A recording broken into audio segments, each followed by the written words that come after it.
राधे राधे। कैसे हैं आप सब? मैं हूँ आकांक्षा और आप सबका स्वागत करती हूँ आपके अपने YouTube channel Krishna magical world में। आज की वीडियो में हम सफला एकादशी व्रत का माहात्म्य, नियम तथा कथा का श्रवण करेंगे।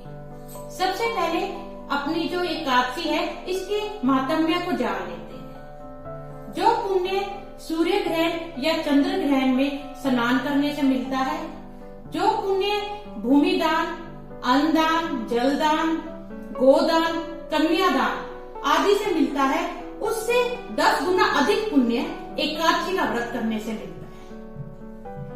एकादशी का व्रत करने वाले के पितृ कुयोनि को त्याग कर स्वर्ग में चले जाते हैं।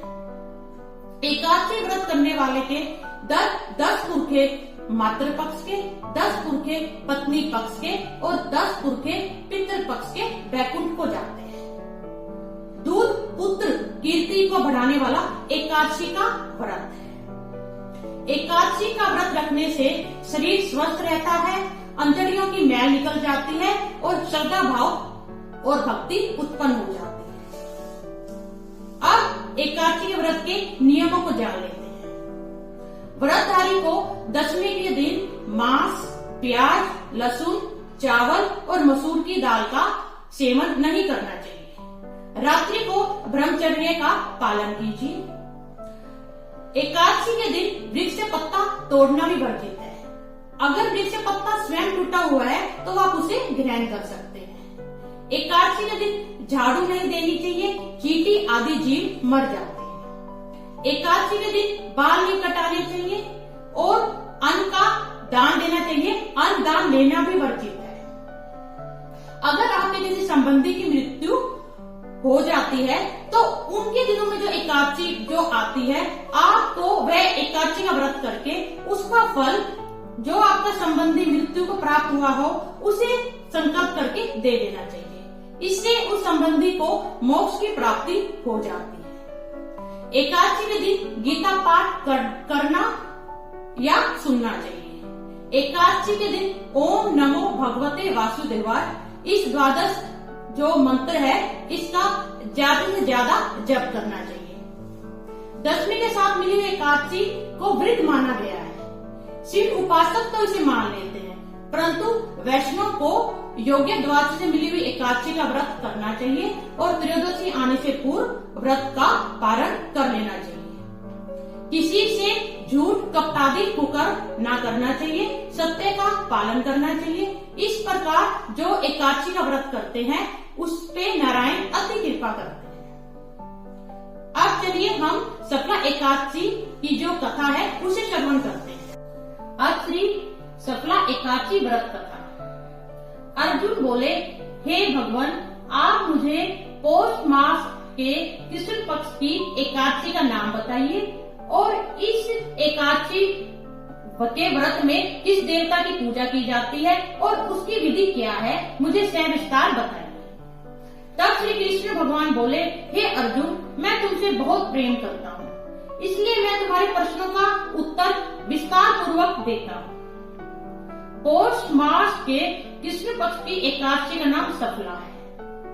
इस एकादशी के नारायण देवता है। इस एकादशी के दिन मुझ नारायण को ऋतु के अनुसार फलों को अर्पण करना चाहिए। जो पुण्य 5 सहस्त्र वर्ष तपस्या करने से होता है, उतना ही पुण्य इस एकादशी को रात्रि को जागरण और व्रत करने से होता है। अब मैं तुम्हें सफला एकादशी की कथा सुनाता हूँ। चंपावती नगर में महिष्मान नाम का एक राजा राज्य करता था। उसके 4 पुत्र थे। उन चारों में उसके सबसे बड़े पुत्र का नाम लुम्पक था। उसका वह पुत्र महापापी था। वह सदैव वेश्यावृत्ति में अपने पिता का धन व्यय करता था। जब चारों तरफ से राजा को अपने पुत्र लुम्पक के कुकर्मों का शिकायत आने लगी तो राजा ने उसे नगर से बाहर निकाल दिया। जब लुम्पक सबके द्वारा त्यागा गया तो वह सोचने लगा कि अब मैं अपने जीवन का निर्वाह कैसे करूंगा। तभी लुम्पक ने एक युक्ति सोची और वह सोचने लगा कि मैं रोज रात्रि को अपने पिता के राज्य में चोरी करूंगा, जिससे मेरी जितनी भी जरूरतें हैं वह पूरी हो सकेंगी। लुम्पक ने एक अति सुंदर जंगल में एक पीपल के वृक्ष के नीचे रहना शुरू कर दिया। वह जो जंगल था वह देवताओं का अत्यंत प्रिय क्रीड़ा स्थल था और वह बहुत पुराना पीपल का वृक्ष भी नारायण को अति प्रिय था।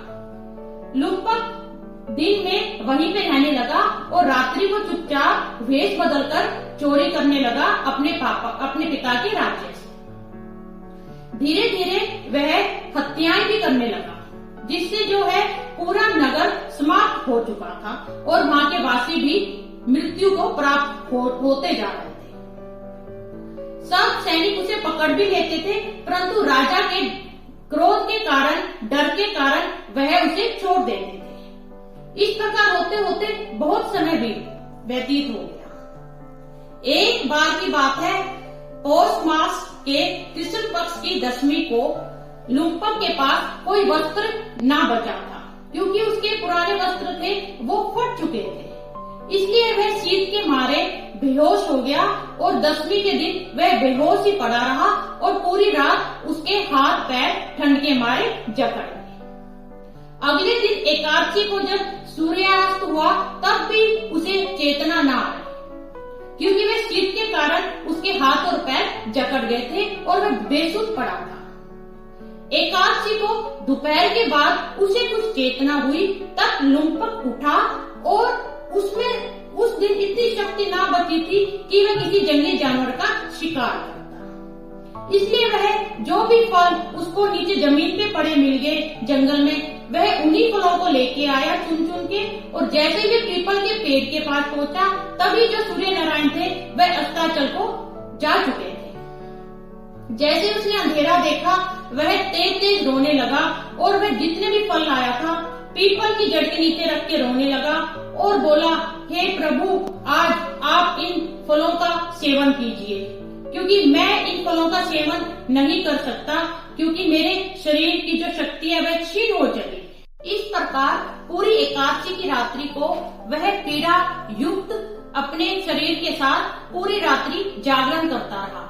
वह सो ना सका और उसका वैसे ही रात्रि को एकादशी का जागरण हो गया, जैसे एक व्रती मनुष्य करता है। जैसे ही सुबह हुई तो नारायण जो है वह बहुत प्रसन्न हुए, क्योंकि एकादशी का व्रत जो उसने रात्रि जागरण साथ संपूर्ण कर लिया था, उसके निमित्त उसके सारे जितने भी पाप थे वह सब नारायण ने दूर कर दिए। इतने में ही आकाशवाणी हुई और लुम्पक को बोली, हे लुम्पक, तुम्हारे एकादशी सफला जो तुमने की है उससे तुम्हारे सारे पाप नष्ट हो गए हैं। अब तुम अपने पिता के राज्य में जाओ और वहाँ पे राज्य का सुख भोगो। यह सुनकर लुम्पक अति प्रसन्न हुआ। इतने में वह क्या देखता है कि आकाश से एक सुंदर रथ उतर के आता है, जिसमें बहुत ही दिव्य वस्त्र रखे हुए हैं, बहुत सी वस्तुएं उस रथ में रखी हुई थी। वह वस्त्र धारण करता है और खुशी खुशी राज्य में अपने पिता के पास चला जाता है और पिता को सब आकाशवाणी की बात बतलाता है। यह सुनकर उसके पिता भी अति प्रसन्न होते हैं और उससे राज्य सौंपकर उसके पिता भी वन को चले जाते हैं भगवत प्राप्ति के लिए। जैसे ही लुम्पक राजा बनता है वह अंदर से उसका आचरण बहुत शुद्ध हो जाता है। उसके पुत्र और स्त्री भी श्री नारायण जी के भगत बन जाते हैं। पूरा राज्य का सुख भोग के वह भी अपने पुत्र को राज्य देके और लुम्पक भी वन में चला जाता है और नारायण की पूजा करता है और अंत में वह परम पद को प्राप्त करता है।